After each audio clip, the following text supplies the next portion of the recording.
Paz de Cristo y bienvenidos a un episodio más de Conociéndonos.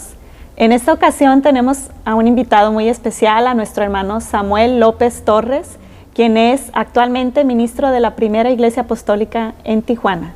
Bienvenido, hermano Samuel, qué gusto tenerlo con nosotros. Un gusto, Dios te pague, Paz de Cristo. Amén.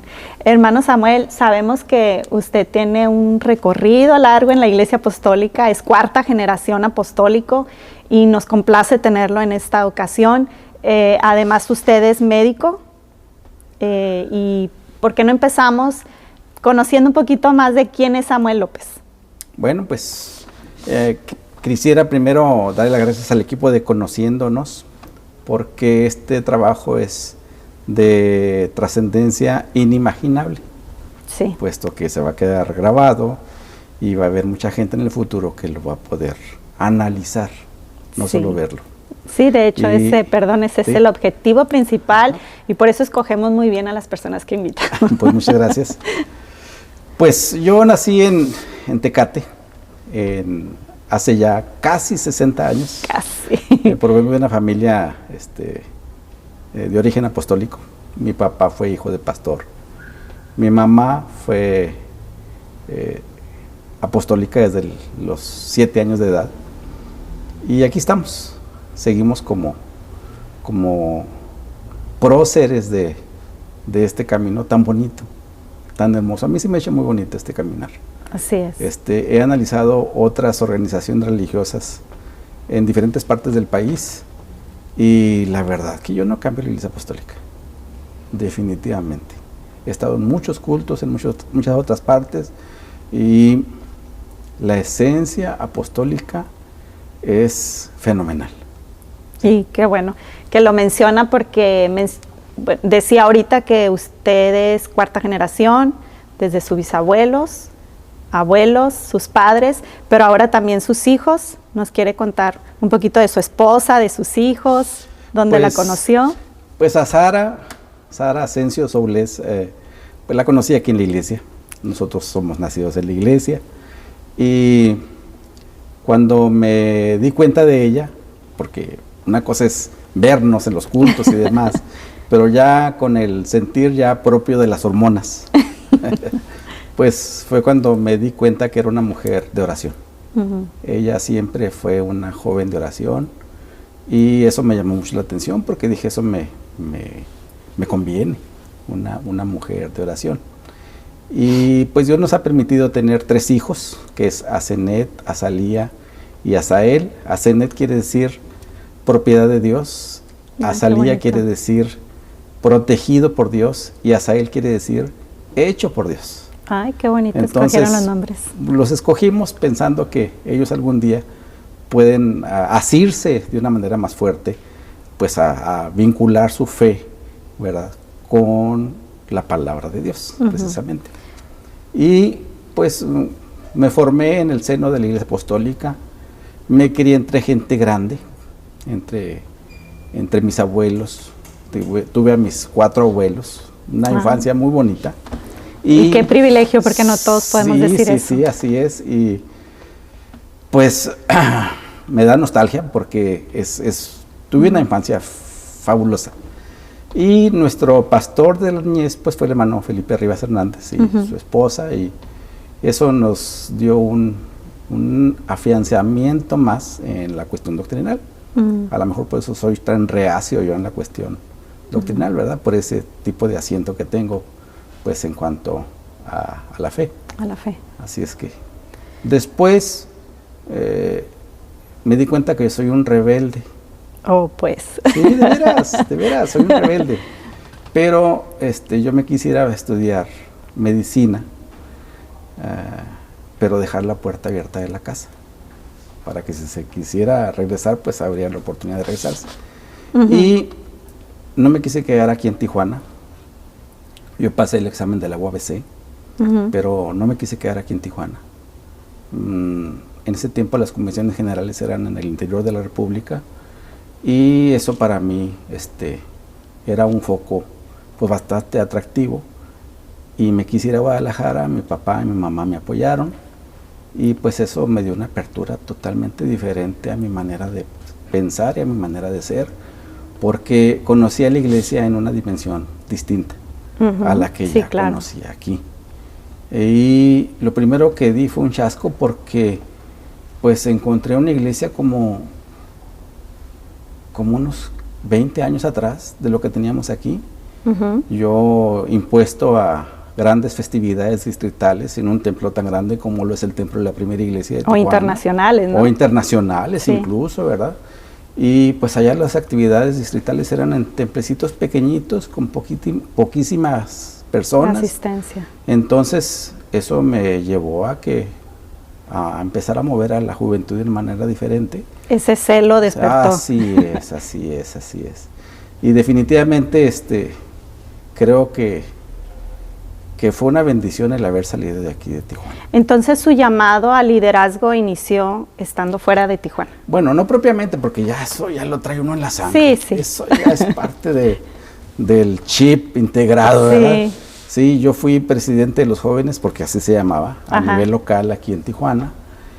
Pero al irme ya a Guadalajara, pues al siguiente año fui otra vez presidente de los jóvenes a nivel local, y lo primero que se me ocurrió promover fue un campamento juvenil, ¿sí? Y ese fue el parteaguas de lo que era la sociedad de jóvenes en Guadalajara. Cambió, totalmente cambió, puesto que los sucesores siguieron haciendo los campamentos y pues de mayor trascendencia, porque empezamos a invitar gentes de otras partes del país. Qué bien. Y eso pues hizo cosas muy bonitas Entonces vamos a decir que inició de toda la vida, pero que se fue madurando, así ¿no? Es, así al salir del así seno familiar, de su zona de confort, tuvo que salir esa fe que traía y empezar a trabajar en un ambiente diferente, ¿no? Fíjate que mientras estudiaba medicina. Sí, ese es el punto crucial de esa época, porque mi papá me decía: yo te mandé a estudiar medicina, no a que no salieras de la iglesia. Pero es que se pueden hacer las dos cosas, ¿verdad? Y usted es prueba de eso. Se puede hacer las dos cosas. Sí. Yo batallaba mucho porque los líderes allá a veces no asistían a la iglesia, y pues yo les decía que había que ir y todo, y pues uno trae en la médula el compromiso con la iglesia. Con la iglesia, con la membresía. La iglesia no es una agrupación de personas ajena a uno. Es su familia. Es la familia que uno libremente escoge, ¿sí? Y ese es una de las principales motivos, hermano, por la que usted está aquí. Pues déjeme decirle, porque el hecho de que usted es prueba viva de que se puede ser, en su caso, médico, pero también ejercer el liderazgo hasta la cima, dentro de la iglesia, ¿no? Y no dejar de congregarse, como algunos tienen por costumbre. Es decir, estar al 100 en su vida, ¿verdad? En su trabajo, en su labor, vocación, pero también en la iglesia. Ya que me gradué y que mi esposa y yo nos casamos, hubo la oportunidad de hacer una subespecialidad en medicina transfusional. Nos fuimos a la Ciudad de México. Y cosa curiosa, yo salí de la casa oscuro y regresaba oscuro. Ya ves que la Ciudad de México es difícil para la transportación y los lugares son muy lejos, ¿no? Pues aún así, hubo necesidad de atender un grupo de hermanos allí en la Ciudad de México. Me quedé como encargado de lo que es ahora la novena iglesia de la Ciudad de México, sin ser ministro, porque no era ministro, no era ni diácono. Sí, ministro oficial. Oficial, ¿verdad? Con el nombramiento y la unción protocolaria de la iglesia, ¿no? Pero a nosotros nos hicieron formarnos para ser útiles en cualquier área. Así es. Sea el área física, sea el área de acompañamiento con la hermandad, sea el área de servicio, sea el área de la cuestión musical, sea el área de la enseñanza. Nosotros, yo pienso que a mí como que nos dotaron de todo este tipo de equipamiento, y la verdad que lo he disfrutado, gracias a Dios. Y pues nuestra idea es que también las nuevas generaciones, al escuchar esto, que usted está mencionando aprendan, ¿verdad? De que no vienen solo a sentarse a las congregaciones o a cantar o a enseñar, de todo, ¿verdad? Porque es edificar a la iglesia y en lo que se necesite, y lo vemos en lo que está mencionando. Pero tengo entendido que usted llegó a ser líder también de jóvenes a nivel distrital en el distrito de Occidente. Eran 7 estados de la República que me tocaba atender. Hubo experiencias de todo, muy bonitas, experiencias muy difíciles de recordar, como el hecho de tener que viajar, ¿sí? Y regresar para hacer los exámenes, por ejemplo. ¿Sí? Y no en primera clase. No, claro que no. No. Pues era salir una noche antes y llegar en la madrugada a otro lado. Tener que dormir en un petate en una ocasión en un lugar que se llama Nueva Italia, Michoacán. Llegamos a descansar y pues yo no quise ser incómodo, estaba haciendo calor y dije, no, aquí en este tapanco, aquí me quedo, y hice un perrito que estaba ahí, tomé una sábana. ¿Y cuál? Pues una chinchada tremenda que me di, ¿verdad? Pero pues aún así había que ir a visitar una fraternidad. Había el compromiso. Sí, así es, y lo hicimos, gracias a Dios. Comimos de todo. Comimos conejo, comimos... Lo único que no nos dejó el hermano Gabriel López Favela comer en la Dulce Grande San Luis Potosí fue rata montés. Pero nos iban a dar rata montés y si me lo hubieran dado, yo creo que me lo hubiera comido.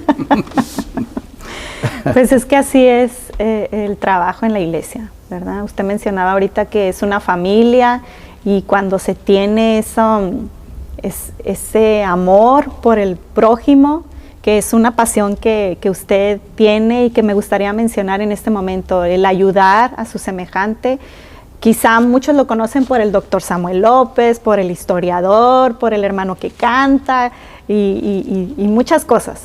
Pero yo quiero que enfoquemos un poquito esa pasión que usted tiene por ayudar. Mira, eso es parte, te digo, del equipamiento que nos permitieron nosotros disfrutarlo, la dotación que se nos dio. Y por eso escogí la carrera de medicina, porque es una carrera muy humanista.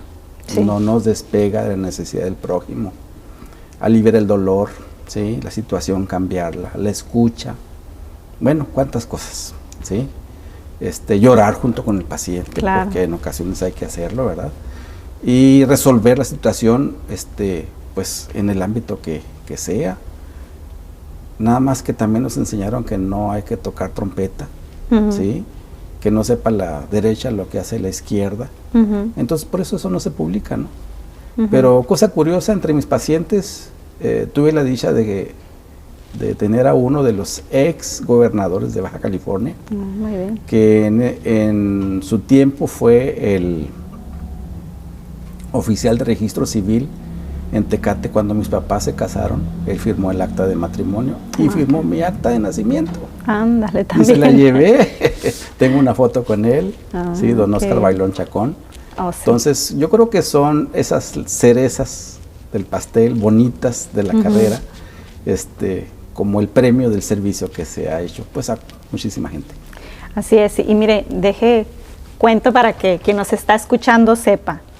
Me tocó una experiencia en una noche de Año Nuevo, bueno, madrugada ya. Ay, ¿te acuerdas? Sí, que yo creo, yo le doy gracias a Dios que estaba usted ahí, hermano. Y yo creo que la hermana más, ¿verdad? Porque de no haber estado usted ahí, la hermana fallece. Hace 10 años. ¿Hace cuánto de eso? 10 años. ¿Hace Para 10 mí años? fue una experiencia muy difícil. Muy difícil porque sí logré darle maniobras a la hermana ahí en el comedor. En el comedor, ¿verdad? Sí. Pero hacía 2 meses que mi papá se me había ido y que no logré sacarlo. Sí. Entonces para mí fue un contraste. Entonces, pues hay que entender que a veces hay logros y hay veces que hay que ceñirse a la voluntad de Dios. Así es. Y aunque dificultad tengamos para aceptarla, pero pues hay que vivirla. Así es. Así es. Esa experiencia jamás se me olvidaré. No, pues a mí tampoco. A mí tampoco, porque estaba yo ahí, pues, y cuando la hermana se empezó a poner mal y bueno, yo soy muy miedosa y me volteé, la verdad no quise ver, pero pues gracias a Dios por ese don que le ha dado a usted y esa facilidad también de ayudar a la gente. Hermano, me gustaría que habláramos poquito sobre su liderazgo a nivel nacional con los jóvenes. A nivel nacional. Sí. Una etapa preciosa. Primero fui, bueno, que antes había sub y el titular y el sub.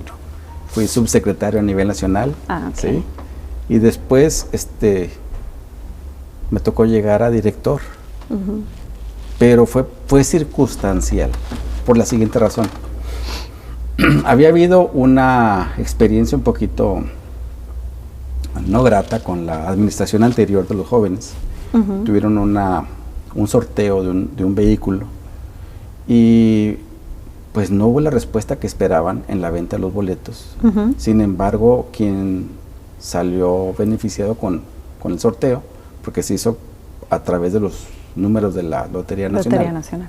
Pues fue una persona que era inconversa.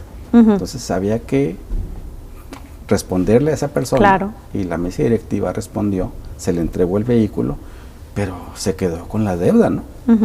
Entonces dijeron, bueno, ocupamos un director de jóvenes pues que tenga capacidad de decidir pues en los números y los centavos y demás, y que sea casado. Fui el primer director a nivel nacional siendo casado. ¿Sí? Y ¿De qué año a qué año estamos hablando? Del 87 al 91. Ok. Y entonces nos pusieron a jugar a un hermano que tenía una joyería en Mazatlán y a su servidor que era médico. Entonces los jóvenes no quisieron entregar el departamento juvenil a alguien que ya había salido de los jóvenes. Claro. Y quisieron dejarlo pues en alguien que era propio de los jóvenes, por eso me tocó a mí ser el director a nivel nacional. Okay. ¿Sí?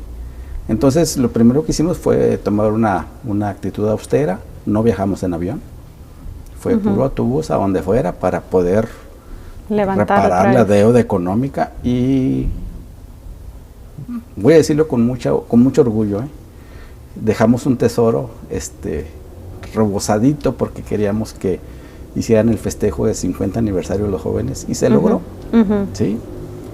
E hicimos aquí en Tijuana una actividad a nivel nacional el 85. ¿Sí? Y el 95, en el 50 aniversario, también hubo una actividad donde me tocó participar, aunque yo ya no estaba con los jóvenes, en la administración de dicha actividad.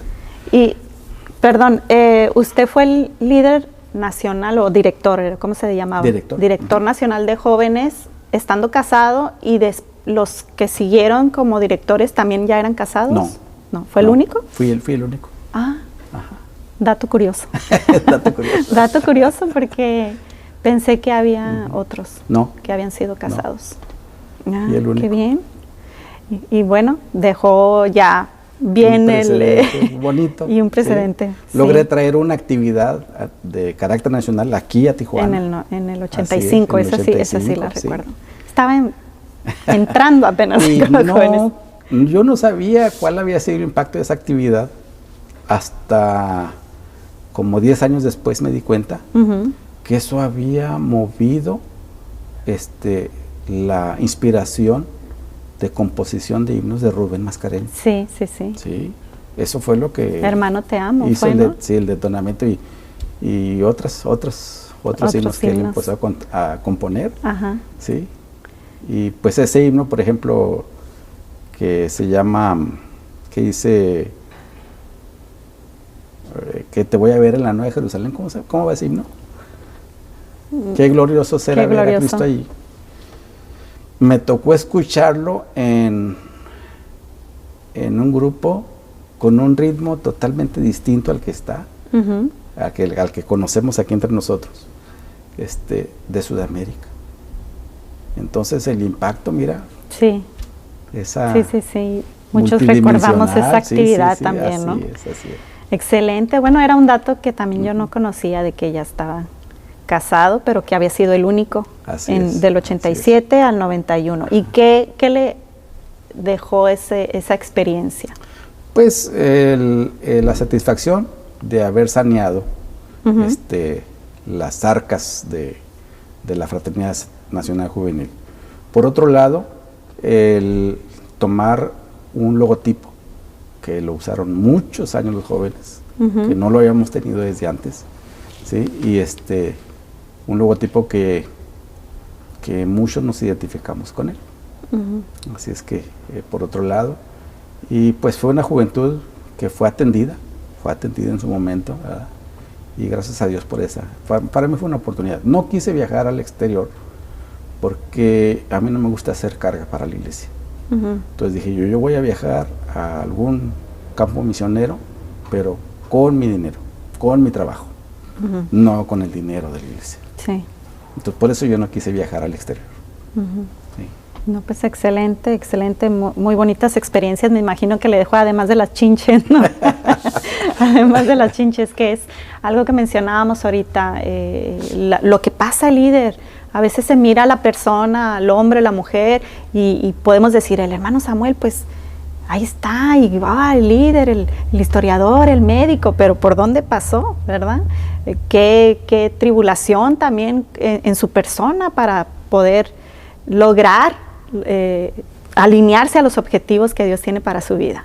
Una vez viajé de Culiacán a Mexicali, de la Convención del Distrito del Pacífico a la Convención del Distrito Noroeste, en autobús, sentado en un escalón del autobús, porque no había lugar, venía el autobús repleto, con un calorón tremendo, y para colmo de males, llegué a Mexicali, pues como a las 2 de la mañana.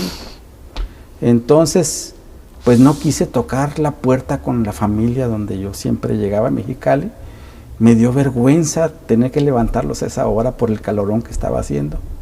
Y decidí acostarme en la puerta. ¿De la casa? Me acosté en la puerta, allá afuera, hasta que amaneció. Son experiencias mías, ¿sí?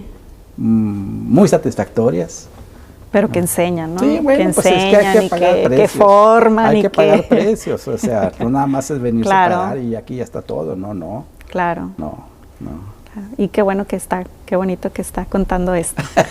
Hermano, quisiera que habláramos, mencionaba yo ahorita que además de ser médico y el liderazgo hasta a nivel nacional que ha tenido, una de sus pasiones es el ser historiador, el escribir la historia.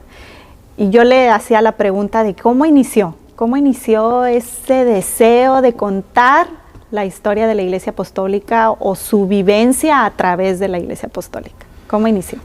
Mira, en 1989, Tijuana cumplió 100 años. Mis abuelos paternos llegaron a Tijuana en 1921, o sea, hace 100 años, un mes. Entonces yo me considero una de las familias antiguas de aquí de Tijuana. Claro. Y pues compré los libros que publicó la UABC junto con la UNAM, ¿sí? Que eran 2 tomos de la historia de Tijuana. Y me encuentro, al estarlo leyendo, que hay todo un capítulo para hablar de la diócesis católica y todo otro capítulo del libro para hablar del seminario diocesano de aquí de Tijuana.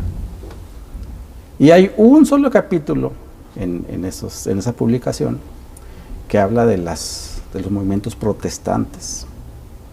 Y la Iglesia Apostólica solo se menciona su nombre. No se dice nada más, ni foto, ni nada. Y en esos días, el obispo católico, señor Berlier Berlanzana, tenía un programa de radio. Y se expresaba un poquito inadecuadamente acerca de los pastores evangélicos.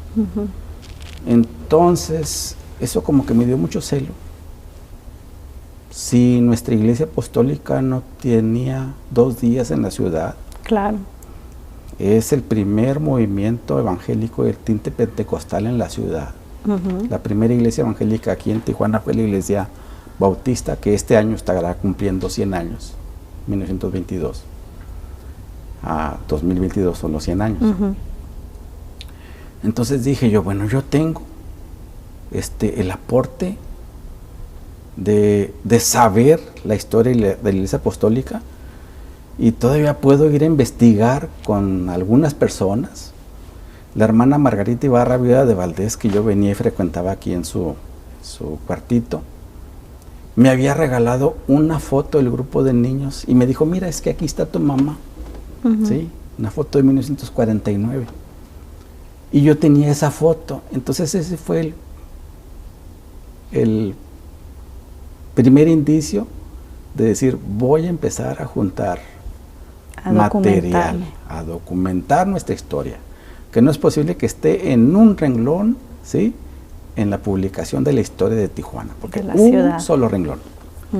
Y empecé a buscar información, empecé a hacer entrevistas, empecé a hacer viajes, empecé a sacar copias. Tenía en la casa, entre mis documentos, un montón de libros, de revistas amarillentas, ¿sí?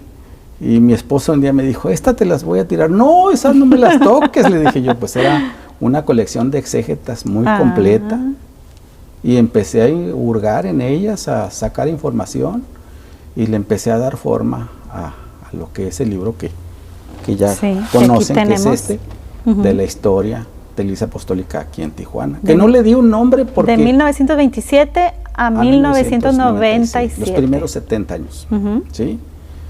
Y este libro lo respeta la UABC, lo respeta el COLEF, el Colegio de la Frontera Norte, lo respeta la Sociedad de Historia de aquí de Tijuana. ¿Okay?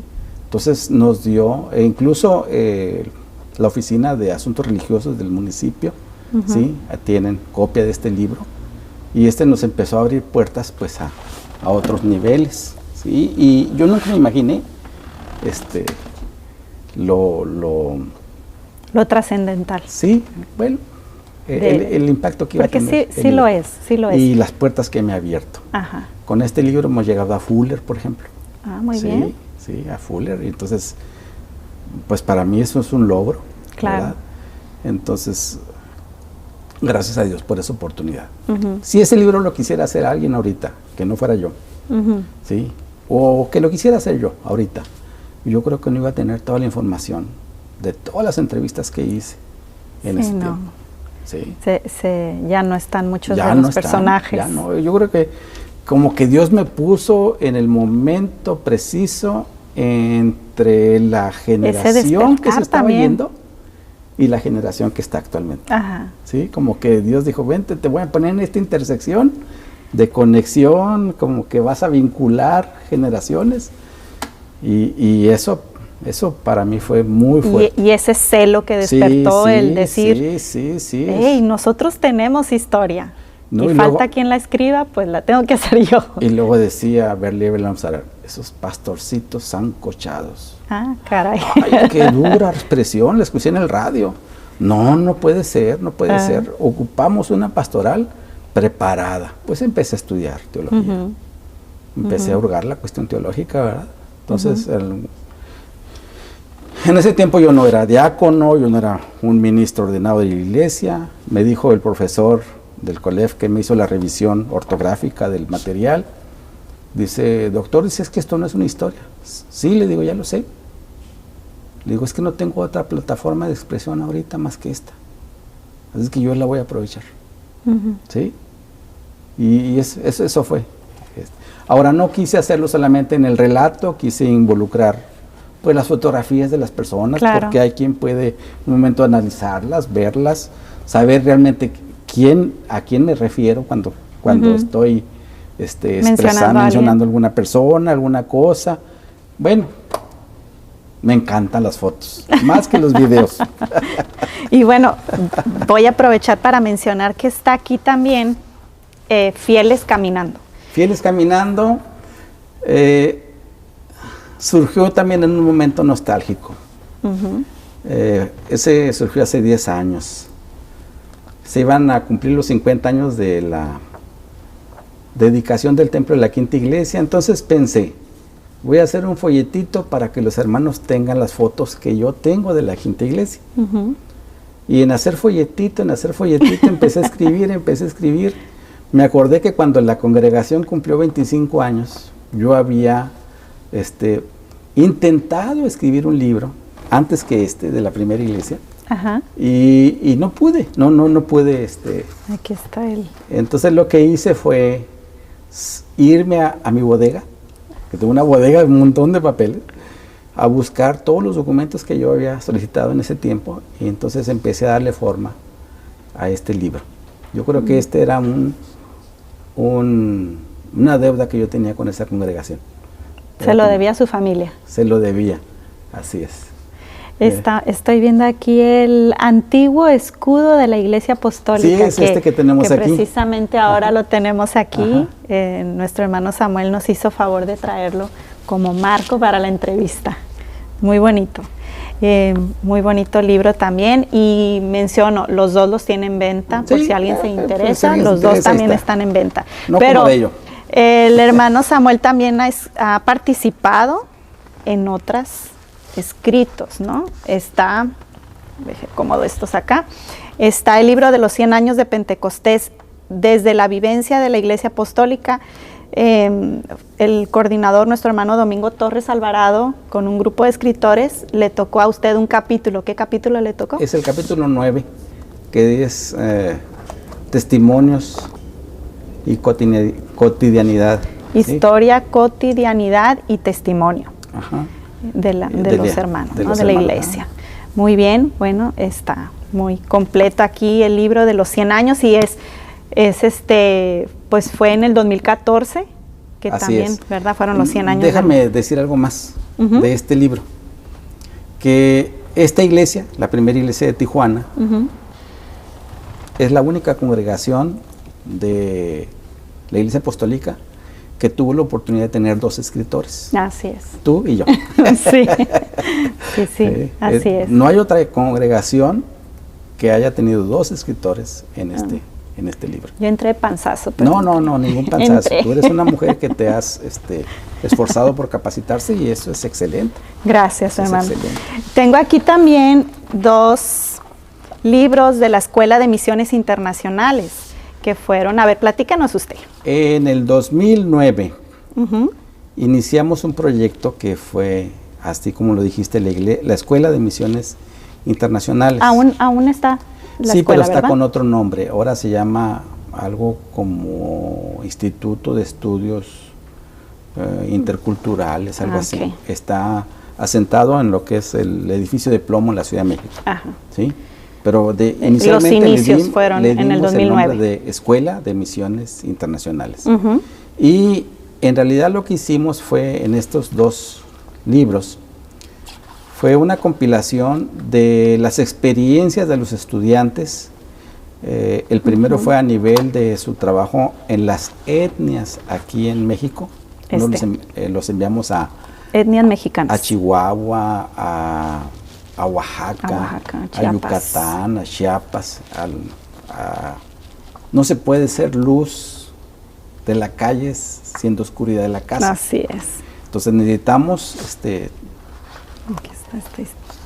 llevar el evangelio a los no alcanzados y quise insertar esa foto. Es hermano Felipe Rivas Hernández con 2 tarahumaras, con 2 seris, porque la Iglesia Apostólica es el único movimiento religioso cristiano que los seris reconocen. Todos dicen paz de Cristo, aunque anden con algunos grados de alcohol encima, ¿verdad?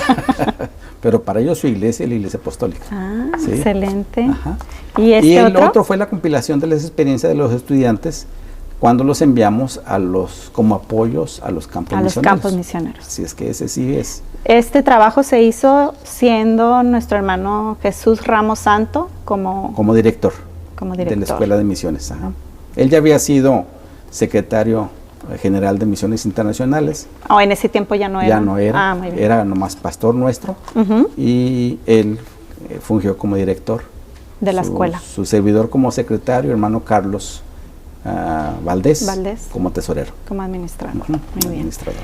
Y en este exégeta pues se menciona también el trabajo suyo como escritor, ¿no? Por aquí lo miré. Se menciona el libro. Sí, se menciona este libro. El libro de la historia de Tijuana. En Tijuana. Muy bien, bueno, y sé que ha participado también en otros trabajos de la iglesia, folletos, libros de Escuela de Ministerios o qué otras algunos, y pues ahorita en lo que se refiere a historia, no sé si se me refrende mi participación en la comisión, en nuestra iglesia, en la comisión de historia, y porque va a venir el cambio de la mesa directiva año, ¿verdad? En noviembre. Si es así, pues seguiremos trabajando con la comisión de historia de la iglesia. Y a nivel personal, tengo un proyecto de participar en una investigación de un equipo del Instituto de Investigaciones Históricas de la UABC. ¿Sí? Y mi plan, mi proyecto es hacer un posgrado en la UABC como historiador. Como historiador. Eso ya es hobby. Todavía no llegaba a eso, pero qué bueno que lo menciona. Tengo aquí un CD, hermano, ¿qué es? Ese es un CD, mira. Porque también es músico. Sé muchos himnos. Es que cuando hablan de los himnos antiguos, ¿de qué hablan? De agradecimiento, de fuente de misericordia, ¿sí? Y vuelven a decir otra vez indeleble, y no salen de ahí. Pero hay muchísimos himnos antiguos preciosísimos. Sí, claro. Por ejemplo, hay un himno apostólico, 100% apostólico, de mi senda al fin. De mi senda al fin. De mi senda al fin. Lo compuso el hermano Manuel J. Gagiola. Yo le pedí permiso a la familia para poder grabar la música. Es un himno con un componente musical hermosísimo. Aquí es puro piano. Esa es pura música, ¿sí? Pero son 12 himnos antiguos del himnario, a excepción de uno que es Gloria a Dios, y otro que se llama Él, que son... La música es preciosísima y el contenido de la letra también, ¿verdad? Por eso quise insertarlos. Y esto lo hice como algo no comercial, lo hice como algo para la familia, para mis hijos, ahorita que todavía puedo tocar, porque va a llegar un momento que ya no voy a poder tocar, entonces tengo que dejar algo. Una de mis filosofías es que no se vale llevarse todo. Si algo yo le critico a un líder, es que no deje algo. Claro. Entonces, tiene que dejar algo. Experiencia, algún escrito, alguna grabación. Ahora con tanta tecnología, por favor, sí, hasta en el celular, en la casa uno puede grabar un video y una enseñanza, una experiencia, lo que sea. Así es. No se vale llevarse todo. Sí, lamentamos que los líderes iniciales o nuestros antepasados pues no tenían esa visión, no tenían ese enfoque, ¿no? Pues de ellos era conformar la iglesia. Yo me estaba... se acaba de nombrar la iglesia número 79. Así es. Aquí en este distrito. Hay 4 campos de predicación, más aparte misiones. Entonces, en el distrito tenemos anotadas 102 congregaciones. Somos el distrito más grande de la Iglesia Apostólica en México, ¿sí? Con más número de pastores. Entonces necesitamos hacer un trabajo que denote que somos hijos de un rey. Así Mira, es. en este libro yo no tenía experiencia, la verdad. Y hablé de cómo se pusieron las columnas del templo, de quién trabajó, ¿sí? Pero en este otro, voy a levantar tantito. Sí. Sí hablo de la construcción del inmueble, pero hablo más de las personas. ¿Quiénes eran? ¿Cómo se movían? ¿Qué motivaciones tenían? ¿Sí? Entonces, yo creo que eso es lo que hay que decir. Los inmuebles aquí se van a quedar. Así es. Nosotros nos vamos a ir con el Señor. ¿Sí? Así es que, pues es lo que hay que hablar. ¿Y urge que se levante más gente a escribir? ¿Qué piensa usted? ¿A documentar la historia? Yo creo que sí, porque tiene que haber diferentes enfoques. El enfoque de una sola persona no es el que tiene que normar la historia. Dicen los historiadores que los que vencen son los que la escriben. Pero yo creo que aquí no hay ni vencidos ni vencedores. Aquí somos un pueblo. Simple y sencillamente el enfoque es distinto. Y eso es lo que va a enriquecer. Entonces, qué bueno que alguien después de nosotros, se ponga a escribir.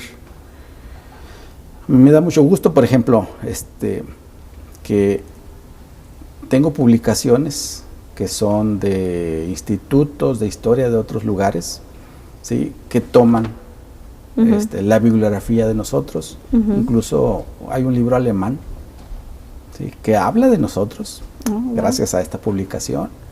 Entonces, pues ojalá y haya gente que escriba. El problema es que hay poca gente que lee. Sí. Entonces necesitamos trabajar en que la gente analice, escudriñe, vea, ¿sí? Sí. Y adecúe lo que pasó. Porque la sociedad esta es muy cambiante. Así es. Entonces, insisto que nosotros ocupamos una pastoral que se prepare, que sepa lo que fue antes que nosotros y que se proyecte hacia el futuro. Hacia el porque futuro. Imagínate qué panorama le va a tocar a nuestros bisnietos que no vamos a conocer o a nuestros tataranietos. Nosotros ya sabemos que Jesucristo salva, lo tenemos súper comprobado. Y es que contar los milagros, los testimonios, nuestra historia está llena de eso. Nuestra historia como hijos de Dios estará de acuerdo, ¿verdad? De que es contarle a nuestros hijos y es un mandato del Señor. Seguido le decía a su gente, a los profetas, a Abraham, a Isaac, levanta una piedra que cuente como testimonio, ¿verdad? Entonces el hecho de escribir lo que ha pasado en mi vida, los milagros que he visto, cómo se conforman las familias, qué ha pasado con mi familia dentro de la congregación, es levantar piedras, ¿verdad? Es levantar piedras que cuenten ese testimonio y que nuestros hijos, porque también dice, cuéntales lo que has visto, lo que has oído de mí, pues, ¿qué voy a contar de ti, Señor? Pues lo que he vivido, ¿verdad? Y el hecho de que usted se ha dado esa tarea, hermano Samuel, es levantar piedras. Y es que la Biblia habla de algo más. Dice que hay que decirle a los que aún no han nacido. Así es. Entonces, ¿cómo lo vamos a decir? Pues dejando algo tangente, algo que sea tangible, ¿sí? Algo que esté documentado, algo que sea ahí. Por ejemplo, yo les decía a la Comisión de Historia, si no documentamos la existencia de Romana Valenzuela, estamos hablando de un mito. Así es. Entonces ocupamos documentarlo. Sí, que mucha gente luego pensaba que era un mito, ¿no? Sí, ¿no? Y encontramos el acta de nacimiento por allá en Parral, Chihuahua, ¿no? Sí, así es que sí existió. Hay documentos que hablan de los cruces de la frontera. ¿Sí? Entonces, sí, era una persona de carne y hueso que sí trajo el evangelio. Fue verdad. Así, claro. Claro. Entonces, dejar escrito es documentar lo que pasó. Y repito, y es ir levantando esas piedras que van dando testimonio. Amén. De los milagros y de la fe que tenemos en Dios. Para finalizar, hermano Samuel, me gustaría que usted nos diera un consejo a esas personas que tienen ese llamado de escribir, de documentar. Quizá usted les pueda decir cómo iniciar, que mencionaba que no tenía experiencia, pero mire todo lo que las puertas que se han abierto, todo lo que hemos aprendido a través de leer ese documento. ¿Qué nos puede decir? Lo primero es que hay que leer. Eso es lo primero. Sí. Con mis hijos, a Zenet siempre me sorprendió porque ella siempre vio libros en la casa, siempre han visto libros en la casa. Y ella me dijo que quería leer la Biblia y tenía apenas escasos 9 años cuando ella leyó toda la Biblia. Y me sorprendió, que yo pensé que estaba jugando. Azalía, pues en su carrera tuvo que leer, no le quedó otra más que leer. Y Asael lee mucho. Entonces, necesitamos dejar patrones de vida con los que están cerca de nosotros. A mí me emociona que haya jóvenes que todavía se acerquen a uno, ¿sí? Y pregunten, ¿sí? Quieran saber. Entonces, yo creo que debe de haber más, de promover uno más eso. Entre los jóvenes ahorita yo los veo muy dispersos, yo los veo un poquito allá en sus ocupaciones, pero sí hablan de compromiso, pero es de domingo a domingo, de 2 a 4, sí, y no veo el otro compromiso. Desafortunadamente la pandemia nos opacó un poquito, o sí, un muchito, ¿verdad? Pero ocupamos llegar a corazón de más personas. La iglesia, pues éramos muy poquitos cuando nosotros nacimos. Aquí eran 6 congregaciones, se estaba formando la 7ª y la 8ª iglesia. Ahorita ya estamos hablando de 80 y tantas, aquí solo en Tijuana. Entonces es hablar de muchísima gente. Somos la iglesia más grande de la ciudad, somos una mega iglesia. Así es. Estamos en stand-by, estamos pausados por la pandemia, pero yo creo que tenemos un potencial grande todavía, que lo podemos echar mano de él, que es en la gente joven. Así es. En la gente joven. Y hay que despertar ese celo, ¿no? Definitivamente. Hay que despertar ese celo. Pero es un celo no sin ciencia, es un celo claro, encauzado, es un celo dirigido, ¿sí? Es un celo no terco, okay, es un celo que lleva una finalidad. Que lleva un objetivo, sí, claro de dar a conocer nuestros hechos, amén, nuestra historia. Amén. Pues muchas gracias, hermano Samuel. No sé si quisiera agregar algo más. No, pues agradecerte este espacio. Es una forma de dejar historia. Dejar algo para la posteridad. Y pues que continúen. Gracias. Sí, que continúen adelante. Su trabajo es un trabajo muy bonito, ya lo estaba analizando. Tienen un equipo excelente. Nosotros no somos muy dados a la cuestión tecnológica y demás, pero ellos sí son. Qué bueno. Sí. Qué bueno. Sí, gracias otra vez por esta oportunidad. Muchas gracias, agradezco mucho su tiempo y el estar aquí con el equipo de Conociéndonos, que yo estoy aquí, pero todo el equipo está allá atrás. Pues gracias por acompañarnos en un programa más de Conociéndonos, que ese es el objetivo principal, conocer al invitado y dar a conocer sus hechos, su historia. Dios les bendiga, gracias. Paz de Cristo. Te habla Mónica Liliana Pérez y junto a un grupo de hombres y mujeres de la Primera Iglesia tenemos este proyecto que se llama Conociéndonos. ¿Y de qué se trata? Pues de conocernos. ¿A quién? Pues a ti. O si tienes algún líder o a tu pastor y te gustaría conocerlo mejor o que lo entrevistáramos, pues invítalo, que nos contacte. Queremos entrevistarlo, queremos saber más de él, todas sus áreas, sus facetas. Además de pastor, ¿qué hace? Queremos saber de él. La silla está vacía.